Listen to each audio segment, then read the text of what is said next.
Cześć kochani, znowu Janusz Dąbrowski, Barwy Zdrowia. O czym dzisiaj porozmawiamy? Porozmawiamy dzisiaj o czym? O talerzykach, o takich talerzykach. Oczywiście ja żartuję sobie, ale sprawa będzie bardzo poważna. Przygotowałem sobie gadżety, czyli pomoce naukowe. Zaraz wyjaśnimy. Zacznę. Widzicie jedną z moich publikacji, czyli czego mogło się jeszcze nie wiedzieć o zakwaszeniu organizmu i skutecznym odchudzaniu, bo jak ktoś jest bardzo zakwaszony, to nie ma sprawy, najczęściej jest bardzo otyły i to są dwie rzeczy ze sobą związane. Ale zacznę najpierw od pewnego charakterystycznego cytatu.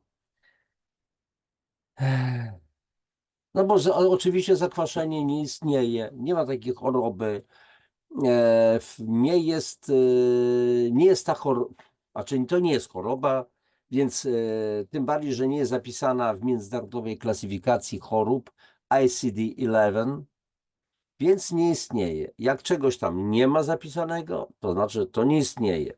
Inna sprawa, że ja nie mówię, że to jest choroba, ale jest to pewne zjawisko, które istnieje w naszym organizmie. I wbrew wielu specjalistów, którzy powinni wiedzieć wszystko na ten temat, no niestety okazuje się, że ci specjaliści często nie wiedzą. I nie dlatego tutaj się wymądrzam, bo Dąbrowski jest taki mądry, taki guru i genij, Jewgenij, jak to mówią Rosjanie, Eugeniusz. Natomiast no, moja ta wiedza pochodzi od lekarzy, od naukowców, którzy wiedzą, o co chodzi. I zacytuję pewien charakterystyczny tekst. Jakie są objawy takiego lekkiego zakwaszenia? Czyli czegoś, co nie istnieje.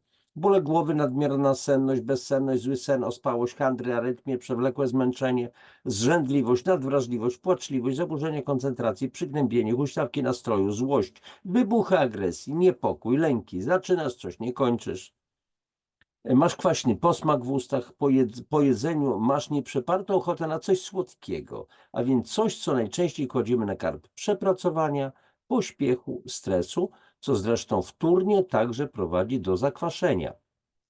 Często taki pacjent po przeprowadzeniu licznych badań, które nierzadko są w normie, kierowany jest do psychiatry. Jest to fragment książki napisanej przez doktor nauk medycznych panią Danutę Umyłek, książka od lekarza do kucharza. Znam osobiście panią Danutę, bardzo ją szanuję,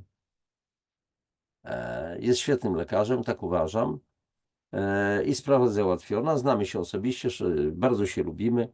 I teraz, a więc istnieje to zakwaszenie, czy nie istnieje? I co to ma wspólnego z tymi dzisiejszymi talerzykami? Zaraz o tym wam powiem.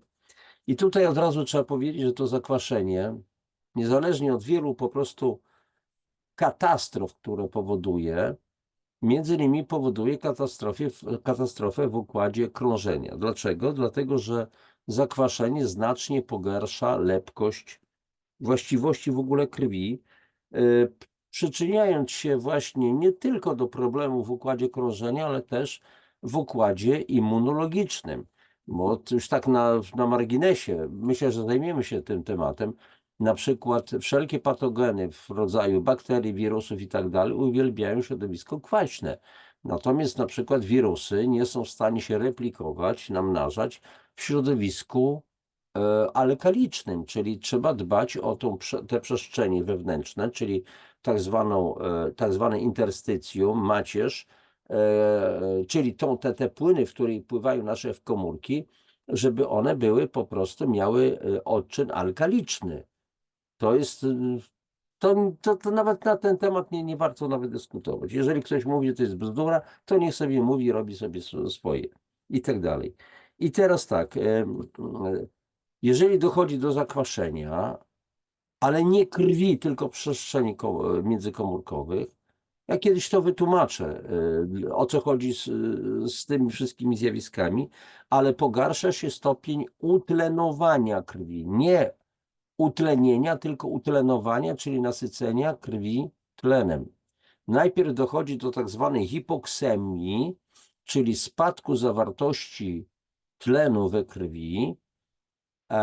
krwi tętniczej, w naczyniach, w tętnicach i w tych mikrotętniczkach, a później dochodzi do tak zwanej hipoksji, czyli braków tlenowych już w tkankach. No bo wiadomo, że tętnice roznoszą tą krew utlenowaną, czyli natlenioną i ta krew ma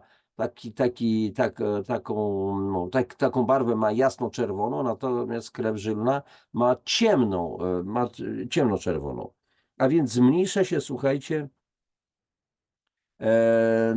zawartość tlenu we krwi przy okazji erytrocyty, czyli czerwone ciałka krwi, zmniejsza się ich elastyczność i zaczyna być problem. Dlaczego?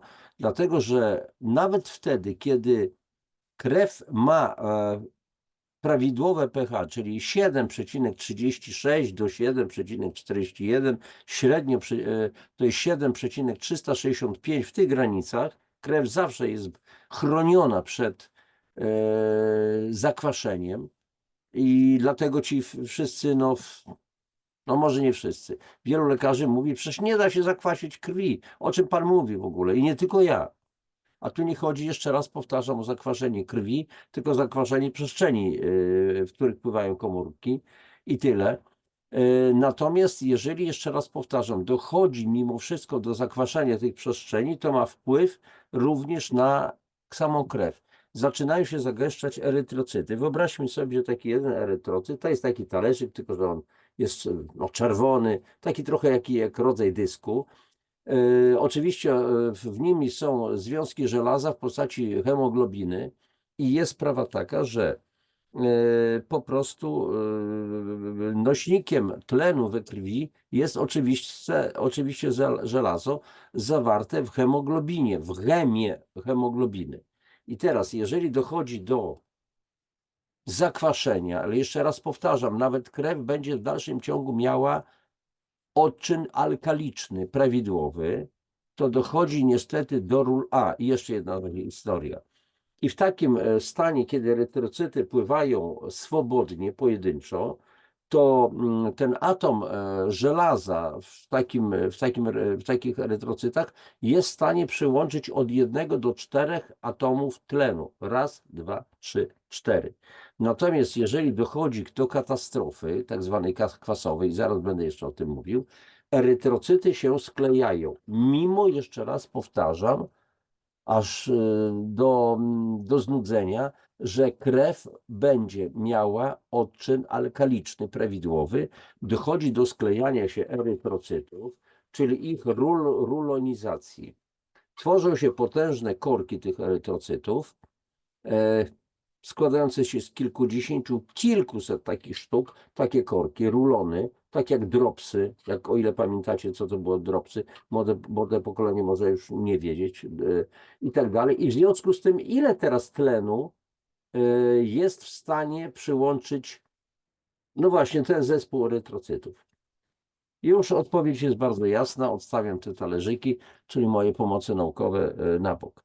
I w związku z tym ta hemoglobina występuje albo w stanie tak zwanym odtlenowanym, deoksy-HB, HB hemoglobina, albo oksy-HB, czyli albo przyłączany jest tlen, albo ten tlen nie jest przyłączany. I w związku z tym dochodzi do tego, że może to grozić bardzo poważnymi konsekwencjami, bo okazuje się, że może to powodować zawały. Okazuje się, że przyczyną zawałów, etiologiczną taką przyczyną, wcale nie musi być oderwanie się jakiegoś tam skrzepu, czy jakiegoś kawałka blaszki miażdżycowej, który ten kawałek, że tak powiem, wędruje poprzez tętnicę i nagle przytyka tą tętnicę i krew nie może płynąć, a więc na przykład gdzieś w naczyniu krwionośnym serca i zatyka i to serce po prostu nie ma przepływu i dochodzi do zawału. Okazuje się, że przede wszystkim przyczyną zawałów jest postępujący proces katastrofalnej tak zwanej acydemii, czyli zakwaszenia, destrukcyjny proces chemiczny, na bazie właśnie tej niekontrolowanej acydemii, czyli kwasicy metabolicznej, akumulacji kwasu w tkance lewej komory serca. i nie jest to związane kompletnie z chorobą wieńcową, tak zwaną wieńcówką, czy zatkaniem naczyń złogami miażdżycowymi. I teraz przeczytam wam pewne słowa niemieckiego lekarza Bertolda Kerna, który mówi tak. Według doktora Kerna, znaczy to jest fragment książki Oczyszczanie drogą do zdrowia doktora Petera Jęczury i Józefa Leukampera. Według doktora Kerna, a doktor Kern to jest niemiecki naukowiec i lekarz, wartość pH pracującego mięśnia sercowego wynosi mniej więcej 6,9. Przypominam, że pH krwi prawidłowe u zdrowego człowieka powinno wynosić średnio 7,365. Jeżeli pH krwi spadnie do poziomu 7,1,7, to praktycznie następuje śmierć organizmu. Natomiast jeszcze raz, wartość pH pracującego mięśnia sercowego wynosi mniej więcej 6,9. Odczyn ten jest lekko kwasowy z powodu ciągle powstających tam kwasów węglowego i mlekowego. Ale już przy wartości 6,5, 6,4, czyli powyżej tej granicy 6,9, znaczy poniżej, przepraszam, istnieje zagrożenie zawałem. Zatem możliwość zmian wartości pH w tkance jest wyjątkowo niewielka. Już zmiana wartości pH o pół jednostki lub jedną prowadzi do zniszczenia tkanki przez wystąpienie acydemii, czyli niekontrolowanej kwasicy metabolicznej lewej komory serca. Doktor Kern poleca przy zagrożeniu zawałem ogólne odkwaszanie jako zabezpieczenie przed acydemią. Wedle niego udar jest taką samą spowodowaną kwasami katastrofą dla mózgu, jak zawał serca jest kwasową katastrofą dla mięśnia sercowego. I teraz zaraz przejdziemy do dalszej części dotyczącej śmierci wielu sportowców, młodych ludzi, wytrenowanych, zdrowych pozornie, na boiskach. Widzieliście tę miniaturkę, śmierć na boisku i tak dalej. Bo takich katastrof, takich śmierci jest cała masa. I teraz popatrzcie, umiera taki młody człowiek, okazuje się, że umarł na zawał. Zdefiniowany jest, zdiagnozowany, przepraszam, jest zawał i tak dalej.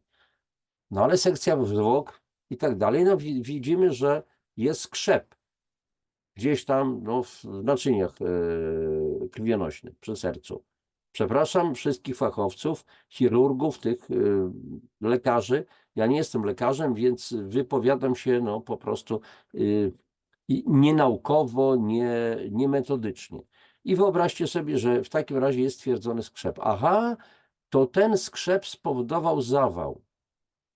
A może jest odwrotnie. Krew krążyła, doszło do acydemii, doszło do zatrzymania akcji serca, doszło do zatrzymania przepływu krwi i powstał wówczas skrzep. A więc myślenie powinno być zupełnie odwrotne.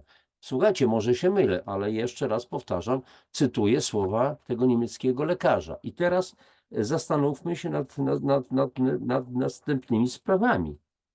Bo otóż o co chodzi? Ta sprawa tej acydemii, czyli tej katastrofy kwasowej, dotyczy wielkiej masy młodych sportowców, którzy umierają na boisku. Dlaczego? Sam się przekonałem, bo rozmawiałem kiedyś z kilkoma trenerami. Sądziłem, że ci trenerzy orientują się, jak żywić, jak dożywiać w ogóle organizmy sportowców i tak dalej.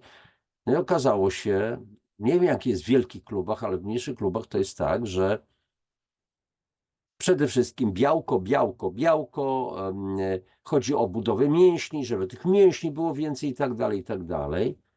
No ale jest dobrze, jest przebiałczenie, a przebiałczenie wtedy, kiedy jest dużo białka i nie ma równowagi z wyrównoważenia tego białka z minerałami, z witaminami, dochodzi właśnie do przebiałczenia, do gnicia, do silnego zakwaszenia organizmu. W dodatku są treningi sportowe, a co się dzieje w przypadku silnych treningów sportowych? Zwłaszcza sami wiecie, jak zaczynamy jakiś tam powiedzmy ruch i tak dalej, czy się napracujemy zbyt mocno, to powstają tak zwane zakwasy. W przypadku sportowców a szczególnie takich branż jak ci, którzy trenują sporty wybitnie wytrzymałościowo, szybkościowo, siłowe, wytrzymałościowe, lekkoatleci, kulturyści, zawodnicy sportu walki, crossfitowcy i tak dalej, ciężarowcy, może dochodzić do tak zwanej rabdomiolizy, czyli upadku, czyli inaczej rozpadu mięśniowego, i jest to sposób na ochronę organizmu przed zbytnim zakwaszeniem, czyli upadek mięśniowy, rozpad mięśni, rabdomioliza jest taką ścieżką chroniącą, znaczy neutralizującą jony wodorowe, kationy H+, które po prostu one decydują o stopniu zakwaszenia organizmu. I teraz oczywiście przypadki rozpadu mięśniowego dotyczą sportowców, których dyscypliny wcześniej wymieniałem, ale narażone są również na takie zjawisko osoby, które na przykład długo niczego nie robiły fizycznie, nie trenowały, nagle przystępują do ciężkich jakichś treningów, no i są silne zakwasy i tak dalej. I drastycznym skutkiem tej rabdomiolizy jest to po prostu zwyczajna śmierć na boisku. I teraz zacytuję wam, taka będzie obszerny w ogóle dość cytat. Więc drastycznym skutkiem rabdomiolizy jest niespodziewana śmierć. Znane są przypadki, zwłaszcza maratończyków czy piłkarzy, którzy podczas imprez sportowych doznali rabdomiolizy kończącej się śmiercią. I teraz cytat z prasy. To są takie wyjątki, po prostu fragmenty, które znalazłem po prostu w internecie. Myślę, że to was zainteresuje.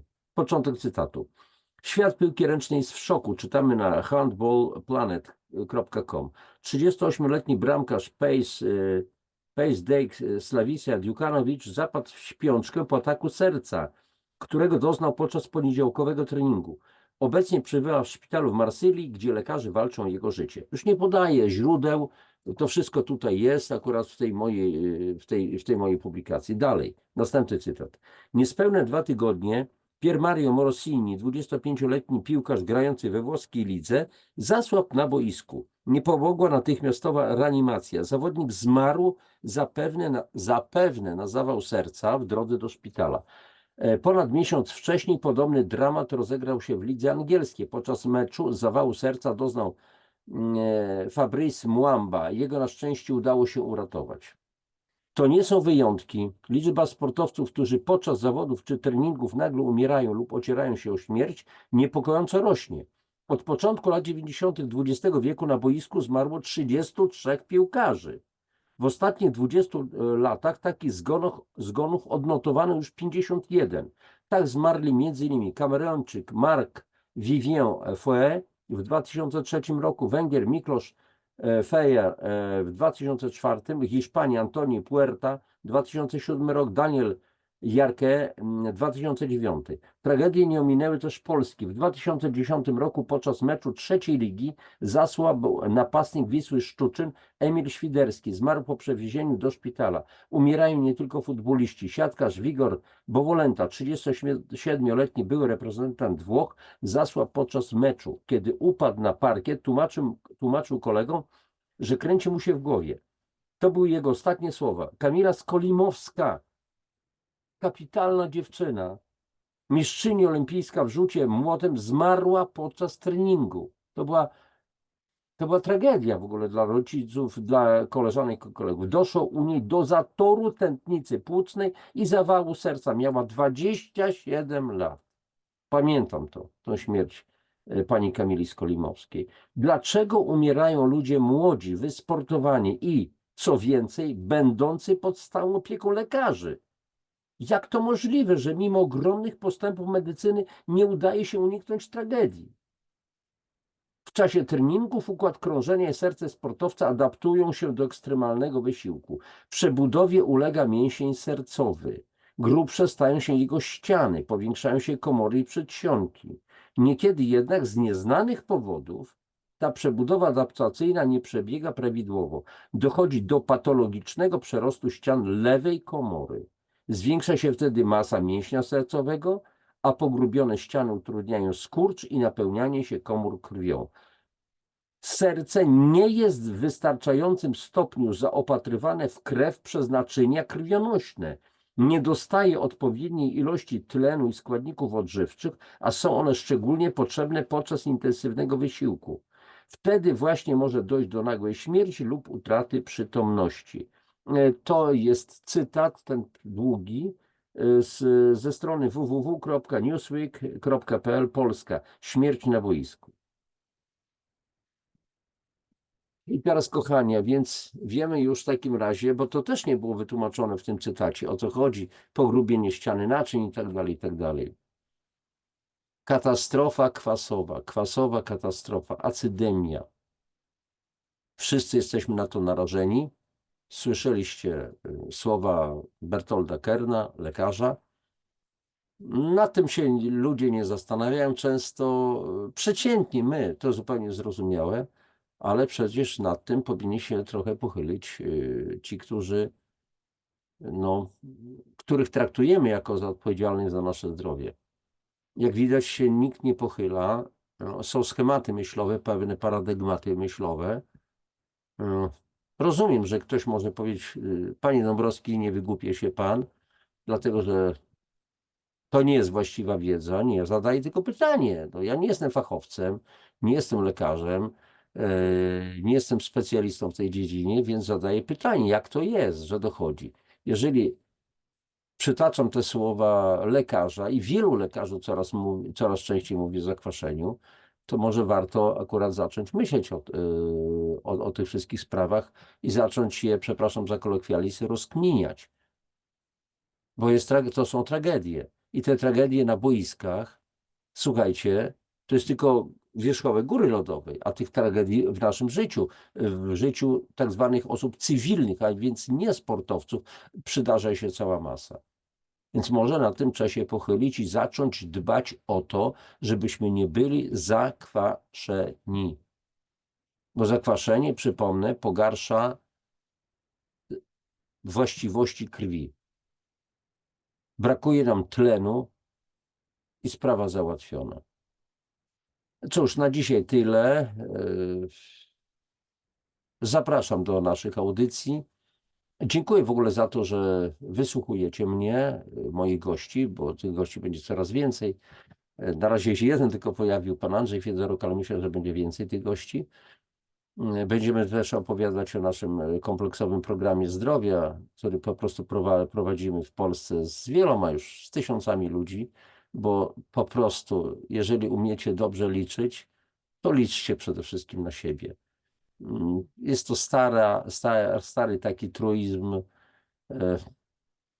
Cóż, sama prawda. Na dzisiaj tyle. Wszystkiego dobrego. Proszę ewentualnie o jakieś komentarze, jakieś lajki, jakieś suby i tak dalej. Wszystkiego najlepszego. Popadki. Trzymajcie się zdrowo i sprawnie. Pa.